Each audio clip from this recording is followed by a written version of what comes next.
সুপ্রিয় শিক্ষার্থী দেখো, আজকে আমরা 91 পৃষ্ঠার সমাধান করব। তো এখানে কি বলা হয়েছে আমরা একটু পড়ি। দেখো, বলা হয়েছে কলকাতার অভয়চরণ কেমন করে সারা বিশ্বে কৃষ্ণ ভাবনা নৃত্য ছড়িয়ে দিলেন, সে কাহিনী গল্পকেও হার মানায়।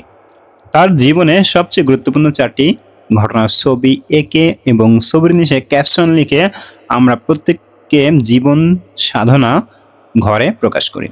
দেখো, এখানে এটা হলো জীবন সাধন ঘর।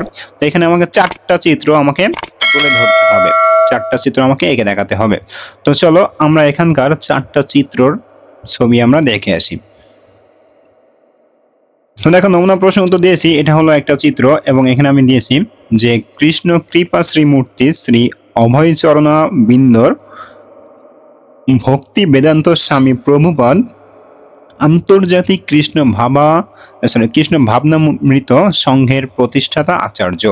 তো দেখো, এই যে আমি একটা চিত্র দিয়েছি এবং দিয়ে আমি কি করছি, এটা তুলে দিয়েছি, অর্থাৎ একটা ক্যাপশন দিয়ে দিয়েছি। এবার চলো পরের যে চিত্র সেটা দেখে নিই। দেখো, এখানে দিয়েছি একটা চিত্র এবং এখানে লিখেছি আত্মহত্যা সমর্থনযোগ্য নয়, এটি প্রকৃত আইনের লঙ্ঘন। প্রকৃতই কোন শরীর নির্দিষ্ট সময় পর্যন্ত বেঁচে থাকার জন্য প্রদান করেছেন। আত্মহত্যা মানে তুমি প্রকৃতির নিয়মের বিরুদ্ধে আচরণ করেছো। সুতরাং সে একজন অপরাধী হিসেবে গণ্য হবে। এরপর দেখো, তৃতীয় নম্বর চিত্র। দেখো, এখানে দেখতে পাচ্ছ সবাই দিয়ে দিছি। তো এখানকার ক্যাপশনটা দেখো সবাই। 1975 সালে টরন্টোতে প্রিয় গুরুদেব শ্রী প্রভুপাদের সেবায় সে সময়ের ঘটসাম্য দাস। তো আশা করি এটা বুঝতে পারছো, এটার ক্যাপশন হলো এটা। এবার আসি এপাশে। দেখো, আরো একটা চিত্র দিয়েছি, এখানে দিয়েছি জীব ভগবানের অংশ। তাহলে এখানেও একটা জীব ভগবানের অংশ। এখানে একটা কথা একটু যুক্ত করে দিই।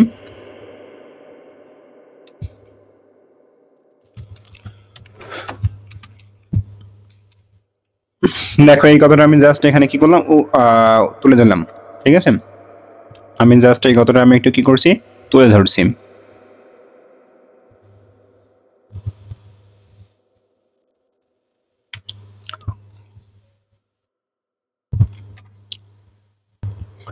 তো দেখো, আমি জাস্ট এই কথাটা একটু তুলে ধরেছি, এছাড়া কিছু না।